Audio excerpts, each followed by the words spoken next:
Alright, I'm John from J-Tech.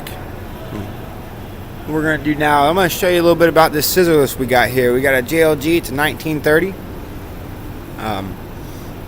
Just to go over there, it's normal two-person scissor lift you use in construction. You know, a lot of commercial stuff. Just to basically, if you want to go up there, you need to put a bolt, everything else in up top when you're putting it together, or simple as changing lights like that. What we do here is you first, before you do anything, you want to walk around and make sure you have nothing missing, everything's intact, you don't have any wires chafed, you don't have any problems going on. You want to make sure that you have a chain for safety reasons, and there's a hook over here for it. Just to start out, to charge these, you have a plug on this side, and you also have a plug on that side. You have a set of batteries in here, and you have a set of batteries in the other compartment next door.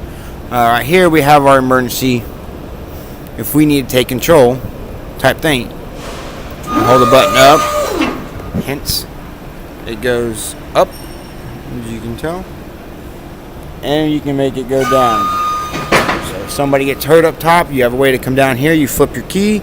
Once you flip your key and set up, you have an emergency off button. You can shut everything down.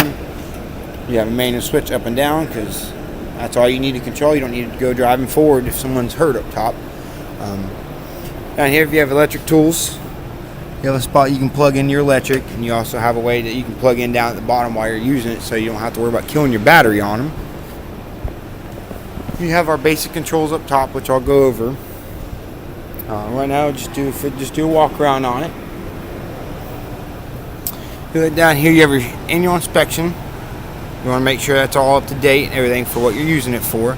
Down here, you actually have your information plate. It tells you everything, serial, model number, everything you need to know about the unit. If you're repairing it or if you need parts for it, you have a way to get all your information.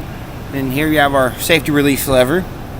If anything ever does happen, you can't turn the key from over there to get it down because it's dead. You can pull this out and it'll release the cylinder that's inside there down. You also have your tilt stabilizers down here at the bottom. Once the lift comes back up by a certain point, that's kick out. If those are touching the ground, then it'll automatically stop because it'll be unsafe. Now what we're going to do, we're going to go ahead and enter this. We have steps down here. Put your foot on to get in. Anytime you operate this thing, moving it, whatever the case may be, you want to make sure you put your chain up. Safety reasons.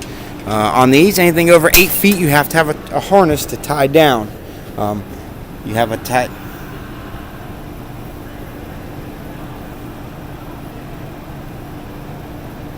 tie down point right here. And you should also have a tie down point up to front. Now you have a front passenger, a rear. Up here you have all your controls. There's a lever you have to press back here. You push, to go backwards, to go forwards. Up here you have your steering. When you come down here, you also have your switch right here that you change. You can go forward, or you can make it to where you go up and down. You have your emergency stop button. You have information in here. You should have your daily checklist. For people who's used your lift, all your information, manuals, stuff in there. You want to keep it in a place like this so it stays together and it doesn't get lost. Another cool feature about this is you can pop these up, both sides, and then you can actually kick and slide this whole piece forward. Now that just gives you a whole another about 4 feet of room plus extra, but you want to make sure you watch your weight regulations on these. And then you just grab your lever and you pull it backwards. Make sure when you do this, you pull this all the way back. And when you have it all the way back, you want to lock it back down into place, both sides. Once you lock them back down into place, you're level, you're good to go, and you can go back on and continue what you were doing. On these, there's really not much. You got to do your safety training on it. Make sure you're all up to date on it. Before you get out, please make sure you take that down. That could be a big boo-boo.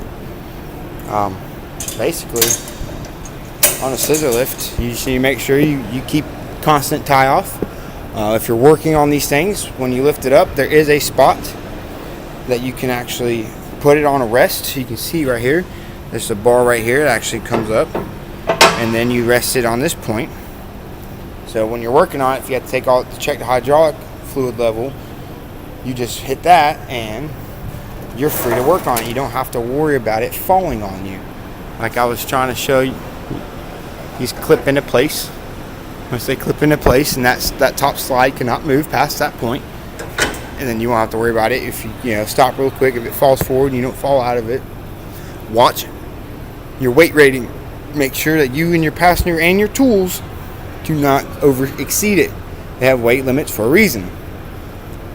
If you need anything to work on it, do not work on it yourself unless you're a qualified person to work on it.